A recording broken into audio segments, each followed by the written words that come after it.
Hello students, today we will discuss the topic hypertension, which comes under cardiovascular science in nursing. So first of all, definition of hypertension. What does it mean? Hypertension, also known as high blood pressure, it is a long-term medical condition in which blood pressure in the arteries is persistently elevated. So what does it mean? जो blood pressure होता है arteries में regularly elevate होता रहता है, तो the systolic blood pressure will more than और equal to 140 mm of HG and diastolic blood pressure कितना होगा? मोर देन और equal to 90 mm of HG. Next है टाइप्स ऑफ ब्लड प्रेशर और types of hypertension. Pre hypertension कौन सी condition है जिसमें सिस्टोलिक ब्लड प्रेशर होगा 120 to 139 mm HG and diastolic होगा 80 टू 89.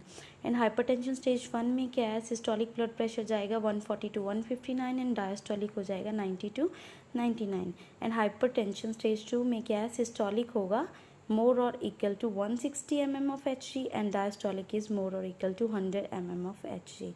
Pregnancy induced hypertension क्या है? Because of increased production of hormones and enzymes during pregnancy. तो इस कंडीशन में ज़्यादा हार्मोन्स एंड एंजाइम प्रोड्यूस होने के कारण फीमेल्स में प्रेगनेंसी वाली स्टेज में हाइपरटेंशन होने के चांसेस होते हैं. तो नेक्स्ट आता है इटियोलॉजिकल फैक्टर्स. प्राइमरी हाइपरटेंशन क्या है? It is elevation in BP without an identified cause. कोई आइडेंटिफाइड कॉज नहीं होता और बीपी राइज होता रहता है.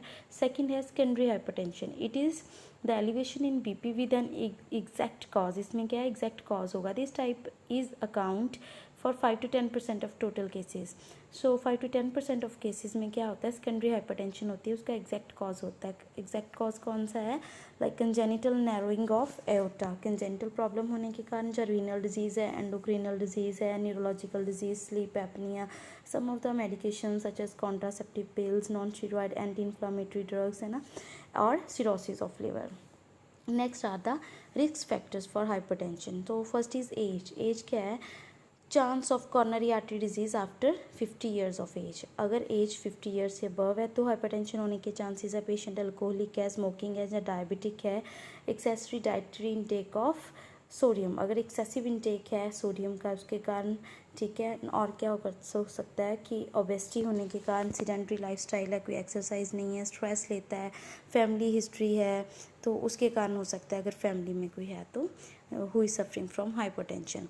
Next is the pathophysiology. Pathophysiology में क्या है? The normal blood pressure is maintain by 4 mechanism से मेंटेन होता है. फर्स्ट है sympathetic nervous system activity, second है वेस्कुलर एंडोथेलियम, थर्ड है renal system and fourth is endocrine system. So first is sympathetic nervous system activity. इसमें क्या होता है? When the BP is decreasing the activation of SNS will occur. BP decrease हो रहा होता है तो सिंपैथेटिक नर्वस सिस्टम एक्टिवेट हो जाता है. The increased SNS activity increases the heart rate. अगर सिंपैथेटिक नर्वस सिस्टम एक्टिवेट हो जाएगा, हार्ट रेट भी इंक्रीज होएगा और कार्डिक कंट्रैक्शन भी इंक्रीज होगी. The increase heart rate and cardiac contraction produce a vasoconstriction. इसके कारण क्या? वेसल्स कंस्ट्रिक्ट करेंगी, जिसके कारण क्या है? In the peripheral arterioles and promote the release of renin from the kidney. और किडनी से रेनिन प्रोड्यूस होगा. तो नेट इफेक्ट क्या है? एसएनएस एक्टिवेशन के कारण आर्टीरियल ब्लड प्रेशर इंक्रीज हो जाता है. अगर सिंपैथेटिक नर्वस सिस्टम एक्टिवेट होगा तो उसके कारण हार्ट रेट भी इंक्रीज होगा, जो further that will increase the blood pressure. So next is the vascular endothelium activity.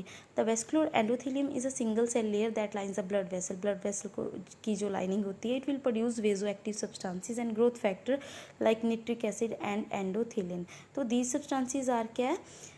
vasoconstrictors and that will increase the blood pressure. This is very simple. Next is the activity of renal system. इसमें क्या है? अगर patient का BP suppose करो कम है normal से, तो juxtaglomerular apparatus है, जो जक्स्टाग्लोमेरुलर अपरेटस वो स्टिमुलेट हो जाएगा. That will produce renin. And renin क्या है? एंजियोटेंसिनोजिन को एंजियोटेंसिनोजिन 1 में कन्वर्ट करेगी एंड जो 1 है वो 2 में कन्वर्ट होगी with the help of ACE. That is next है एंजियोटेंसिन 2 है, वो कन्वर्ट होगी 3 में with the help of angiotensinases. This is also enzyme like ACE. ACE is also enzyme. And angiotensinogen 1 है, जब 3rd में कन्वर्ट होगा and that will further converted into 4. तो ये जो एंजियोटेंसिनोजिन 1 बाद में एंजियोटेंसिनोजिन 2, 3 एंड 4 में कन्वर्ट होता है, तो उसके कारण क्या होता है? वेसल्स कंस्ट्रिक्ट करती हैं. वेसल्स कंस्ट्रिक्ट करेंगी तो ब्लड प्रेशर जो है वो इंक्रीज़ हो जाएगा। एंड ये जो एंजियोटेंसिनोजिन 1, 2, 3 एंड 4 हैं, ये जब एक्टिवेट होंगे देन क्या होगा, एड्रीनल कॉर्टेक्स फर्दर एक्टिवेट होगा, that will produce aldosterone and that will affect the kidney. और किडनी क्या करेगी, उसके कारण वाटर एंड सोडियम को रीअब्सॉर्ब करेगी। इंक्रीजेज इन ECF volume, extra cellular fluid volume increase होगा, जिसके कारण ब्लड प्रेशर इंक्रीज होगा, that will further increase the normal blood pressure. ठीक है। So next is the activities of the endocrine system. Endocrine system में क्या है, when the angiotensinogen 2 is stimulated in the adrenal cortex, it will secrete aldosterone, जो मैंने अभी आपसे discuss किया है। तो aldosterone will stimulate the kidney to retain sodium and water, thus BP will and cardiac output will be increased. So I have discussed this in the last slide. Next is clinical features क्या होंगे। Sometimes high blood pressure does not cause any symptom, कई बार silent killer disease है, symptom appear ही नहीं होते हैं। Some patient में सिम्टम अपीयर होते हैं, लाइक सीवियर हेडेक होगी, blood vision, dizziness, nausea, vomiting, fatigue, chest pain, shortness of breath, papilledema and increase heart rate. Diagnostic test क्या होंगे, सिंपली फर्स्ट क्या, हिस्ट्री कलेक्शन होगी, फिजिकल एग्जामिनेशन होगा, medical history of diabetes mellitus ये check किया जाएगा। अगर पेशेंट डायबिटिक है तो चांसेस हैं for further cases for hypertension. CBC count होगा, chest x-ray, ECG। Next is the management में क्या है, लाइफस्टाइल मॉडिफिकेशन होगी एंड फार्माकोलॉजिकल थेरेपी। तो लाइफस्टाइल मॉडिफिकेशन में क्या है, पेशेंट को वेट रिड्यूस करने के लिए बोला जाएगा। Diet approaches to stop hypertension, ऐसी डाइट दी जाएगी जिससे हाइपरटेंशन ना हो, लाइक सोडियम रिडक्शन डाइट दी जाएगी कि डाइट में सोडियम कम दिया जाए। रिड्यूस्ड अल्कोहल, पेशेंट को अल्कोहल बंद करना है। एक्सरसाइज के लिए बोलना है। स्ट्रेस मैनेज करना है, because stress can also lead to hypertension. Next is pharmacological therapy में क्या है, पेशेंट को डायरेटिक्स प्रोवाइड करने हैं, just such as frusemide. Next beta blockers है, टीनोलोल, ठीक है। अल्फा ब्लॉकर्स हैं जिसमें प्रेजोसिन देनी है। वेजोडाइलेटर्स देंगे such as nitroglycerin, AC inhibitors, captopril. Next is the calcium channel blockers देने हैं such as amlodipine. So these are some of the medications that can reduce the risk for hypertension, and अगर hypertension है तो that will treat the hypertension.